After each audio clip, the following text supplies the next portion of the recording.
Cooking terms. Vocabulary that you need to know when cooking so you know what technique to use that is described in your recipe. Our first one is al dente. Literally means to the tooth. It's Italian. It is when you cook pasta until it is cooked but still slightly firm, not completely soggy, almost a little chewy. Bake. Cook in an oven with dry heat. Baste. When we cover food with liquid while cooking to help prevent it from drying out, usually butter or sauce. Barbecues, baste a lot. Your turkey you cook in the oven, you'd probably baste to keep it moist. Beat. To make a mixture smooth by using a quick mixing motion with a big beating stroke. Usually done with an electric mixer or a wire whisk. Blanch. To partially cook fruits or vegetables in boiling water or steam and then set into ice water to immediately stop the cooking. This is done usually before you freeze a food item. Blend. To mix 2 or more ingredients together until well combined. Boil. To cook in water or other liquid in which the bubbles rise continuously and break on the surface. This is the point where the liquid is changing from a liquid to a gas, so the gas bubbles rise. Broil. Cook with food very close to a high heat source. Very close to the high heat source, cooks very quickly, easy to burn, kind of like a toaster, but done in the oven usually. Chop. When you literally just cut your food items into small pieces, doesn't matter what size or shape they are, as long as they're about uniform, about the same. Core.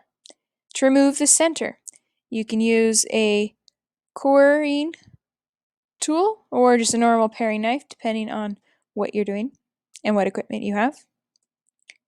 Cream.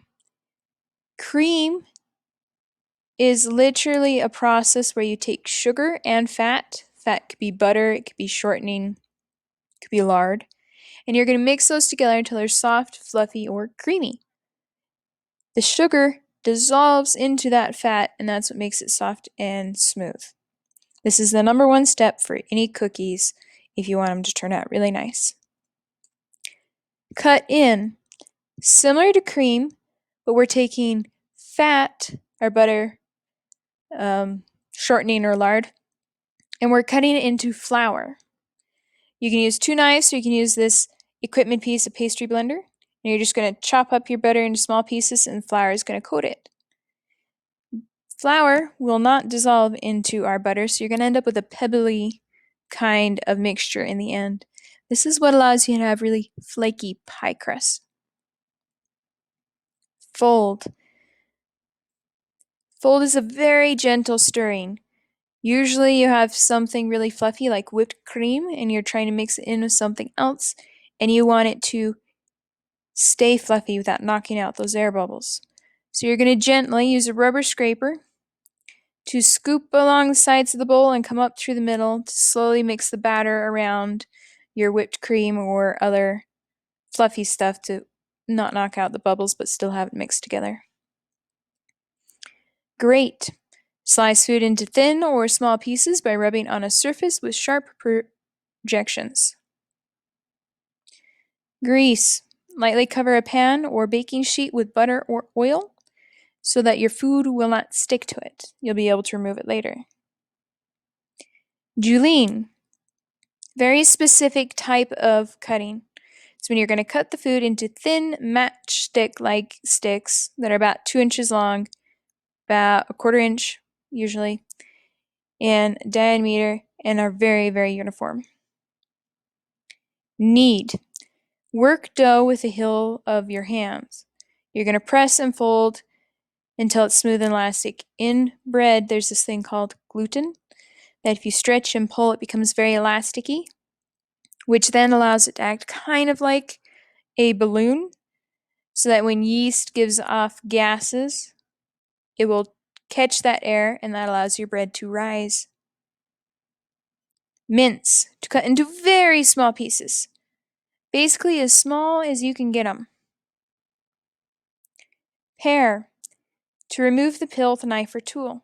You've probably heard of peeling. Paring is the same thing. Preheat. To turn on the heat of a cooking appliance ahead of time so that when you're ready to put the food in the oven is already up to temperature. This is important for several chemical reactions that happen when you cook and bake to have the food at the right temperature at the right time instead of slowly getting up to the right temperature. Sauté. Cook in a small amount of fat. For example, put a little bit of oil into your fry pan before you put in your onions and carrots in this case and cook them.